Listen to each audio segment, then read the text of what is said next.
Cari tahu kenapa bisa naik 21%.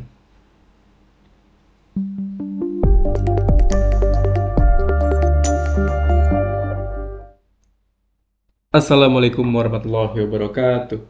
Selamat datang kembali di Fahri Belajar Investasi. Thank you buat yang masih setia nonton di channel ini. Perkenalkan, saya Fahri. Hari ini kita mau cari tahu kenapa 1 tahun kemarin kita bisa naik sampai 21%. Langsung aja. Barusan saya baru sadar satu hal ya, dimana ini kenapa beda 30 September sama yang sekarang. Harusnya kan sama ya. Ini sekarang masih tanggal 31, masih tanggal 30 September soalnya. Nah, pas dicek, nah ini kayaknya kita masih pakai data yang lama nih, yang tadi masuk ke summary. Jadi kita copy dulu ya. Kita timpa langsung data yang ada di sini. Bentar, nggak bisa gitu. Ini harus di-delete dulu, karena perubahan bulanannya dia harus nge-compare sama yang kanan. Oke, udah benar. Baru kita copy, kita taruh paling atas. Udah, oke. Nah, ini 1217 gitu. Jadi 21% ya. Pertanyaannya kenapa kita bisa segini?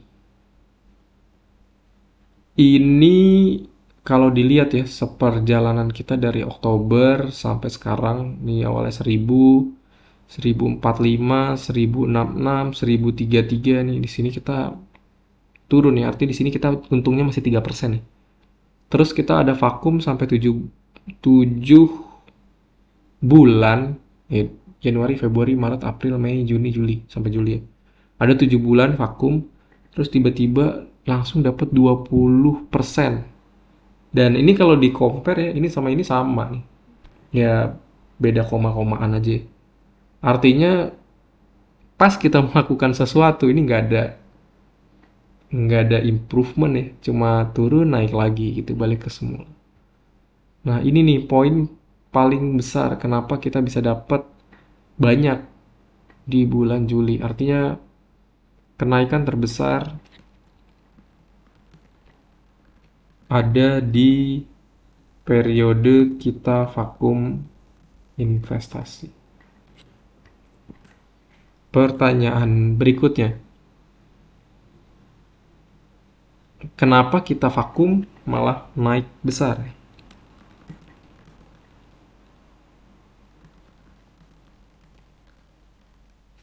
Atau sebelum ke sana apa sih sebenarnya, apa yang menjadi sumber kenaikan tersebut? Kan ada dua opsi ya. Opsinya itu ada karena keuntungan nih. Keuntungan itu ada antara perubahan, bukan. Keuntungan itu antara dividen sama kenaikan harga saham. Dan kalau dilihat di Desember ini ada dua nih sumbernya nih. Yang pertama kenaikan harga saham, dan juga ada dividen dari PTBA. Jadi ada dua sumber. PTBA bagi-bagi dividen dan kenaikan harga saham Hexa. Jadi ada dua emiten yang menyumbang kontribusi besar, dividen PTBA dan kenaikan saham Hexa. Itu ya kontributor terbesarnya. Seberapa besar sih nih value PTBA, atau PTBA tuh bagi dividen berapa persen sih gitu? Coba kita cek dividen PTBA. Kita dapat 218. 200 bentar. Oh, sebelumnya kita udah punya ya 85 ribuan. 218 dari harga, atau ini ya dividen yield PTBA dulu tuh berapa ya? Atau langsung deh. Average kita di bulan, di awal deh. Average price PTBA kita 3.550. Coba kita hitung ya, dividen yield kita berapa nih? Kita punya dividen segini dibagi sama harga PTBA average kita 3.550. 3.550. Sebentar. Ini kan dikali 100 ya.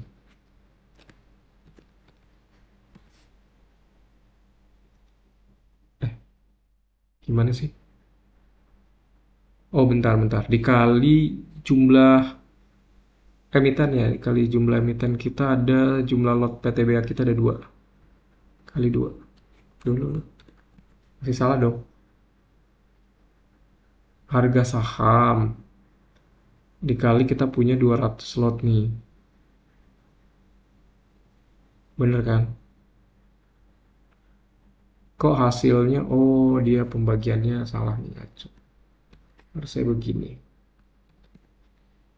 Nah, PTBA berarti dividen yield kita ini dapat 30% dari PTBA. 31 ya, 30,8 lah. 38%. 30,8%.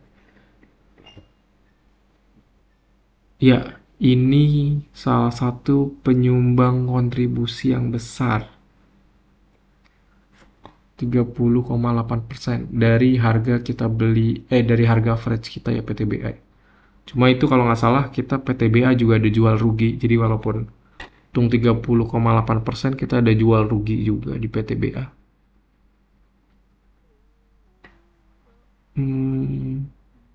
Lihat di mana kita ya? Grafik.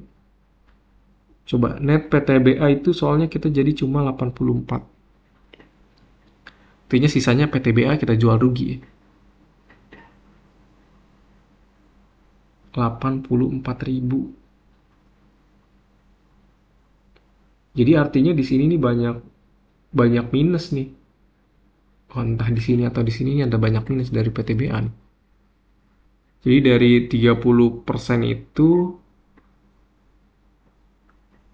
tapi ya kita kasih tapi ya. Tapi di sini kita ada jual rugi PTBA. Dan bersihnya cuma 84.000. Atau kalau kita yieldin saham-saham, bukan. Record saham tadi grafik ya. 84944. 84944. 84944. Ada di 11-12% lah. Atau cuma 12%. Jadi walaupun kelihatan gede 30% kita dapat, tapi karena jual rugi ya kita cuma dapat bersih 12% dari PTBA. Nah, sisanya dari mana? Berarti dari Hexa. Sekarang kita coba hitung kenaikan harga saham Hexa. Ini udah total keuntungan ya. Harga saham Hexa average price, current price. Harga saham Hexa kita beli di 5275 bener. Enggak. Jadi harga saham kita average kita ya. Average kita ada di harga 5456. Itu kita beli Hexa 1000 sekian. Dan tiba-tiba di bulan Juli jadi 6.700. Wow. Setelah vakum. Sebelum vakum ya. Ini 6.700. Nah, ini perlu kita hitung ya, selisihnya berapa nih. Kenaikan. Itu berarti ngitungnya adalah 6.700 dikurang 5456. Selisihnya itu 1.244. Dan ini kalau kita bagi sama harga awal kita buat jadi percentage itu 22%.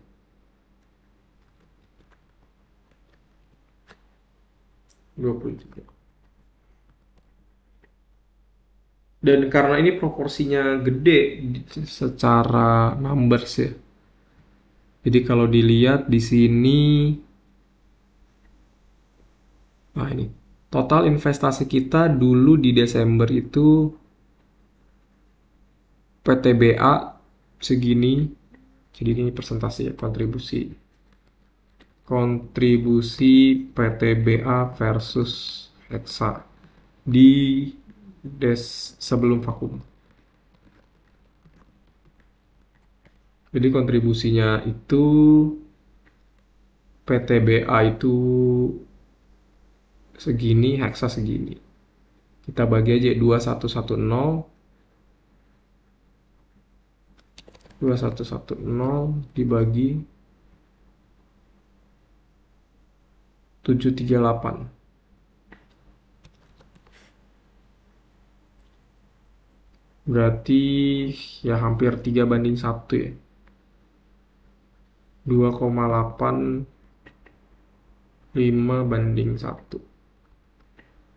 atau 1:285. 1 PTBA itu setara dengan 285 Hexa. Jadi secara proporsi Hexa lebih gede. Jadi walaupun ini 12% doang ya kontribusi PTBA, tapi di Hexanya ini udah bisa nutup sebagian. Makanya di average jadinya masih 20%-an. Dan sebenarnya di Hexa juga, bukan Hexa ya, kita ada untung dari Demas juga kalau nggak salah. Ini karena sebelumnya udah 85.000. Jadi kurang lebih begitu. Kesimpulannya adalah untuk menjawab penyumbang kontributor terbesar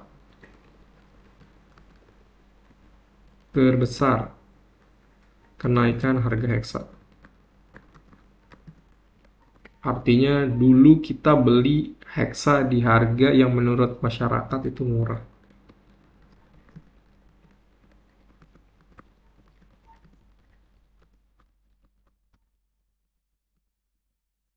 Gitu ya, karena naiknya tinggi banget nih. Terus itu kontribusi besar. Pertanyaannya kenapa kita vakum malah naik besar? Gini ya. Apakah itu sesuatu yang wajar naik 20%? Nah, itu sebenarnya kita bisa hitung ya. Ini kan 7 bulan ya. 7 bulan 20%. Bukan 7 bulan 20%. 7 bulan itu kita naik sebesar sama ya. Ini 17,86%. Pertanyaannya, apakah 7 bulan naik 17,8% itu sesuatu yang kelihatan wajar? Kan kalau dilihat nih per bulannya kita naik 4%, 2%, 3% gitu ya. Turunnya juga sama segitu-segitu. Artinya untuk mencapai 17% ini apakah itu sesuatu yang mudah atau angkanya masih realistis, atau mungkin kalau sebenarnya kita breakdown per bulan ya. Nah, itu mungkin ada yang 5%, 7% gitu. Nah, ini gimana cara ngitungnya? Berapa persentase sebulan yang dibutuhkan per bulannya ya? Agar kalau digabungin 7 bulan itu jadinya 17%. Nah, itu tadi saya ngitungnya pakai ini. Pakai square root, bukan square root juga ya, pakai akar ya. Akar 7 dari 107,85 bla bla bla gitu. Nah, itu 17,859 ini ngambil dari sini ya, 17,85961 belakangnya 522. 522 gitu. Nah, ini kenapa dikasih 1? Karena artinya kondisi uang kita sekarang ini ada di 117 sekian persen gitu ya. Nah, kita mau ngitung ininya untuk 7 bulan. Jadi kita akar 7 ya. Kita akar 7 dan ini hasilnya. Jadi sebulan ini artinya apa? Artinya sebulan itu kita perlu dapat 2,37%. Jadi 7 bulan return kita 46% lah, atau 59%. Nah, pertanyaannya, per bulan returnnya berapa? Nah, ini jawabannya. Returnnya adalah 2,375%. Ini ya, sama ini. Ini satunya ya itu uang kita sekarang lah. Nah, yang belakangnya untungnya sama kayak ini. Ini satunya 100-nya itu uang kita sekarang. Pertanyaan angka 2,375 ini make sense apa enggak? Kalau dilihat ya, ini make sense ya. Ini ada di range kisaran kita dari harian ya. Bukan harian sih. Kisaran kita bulanan gitu. Jadi ya selama kita bisa konsisten naikin 2% sekian per bulan, itu dalam 7 bulan itu kita bisa dapat 20%-an. Kita bisa dapat 17%-an. Jadi itu sumber kenapa kita vakum malah naik besar ya, sebenarnya karena kebetulan aja naik gitu harga saham Hexa, dan kebetulan nggak kita jual karena kita keep gitu ya. Artinya ada faktor luck di sini, kita beli Hexa di harga murah ya. Oke, mungkin cukup sekian buat hari ini. Thank you buat yang masih setia nonton sampai akhir. Assalamualaikum warahmatullahi wabarakatuh.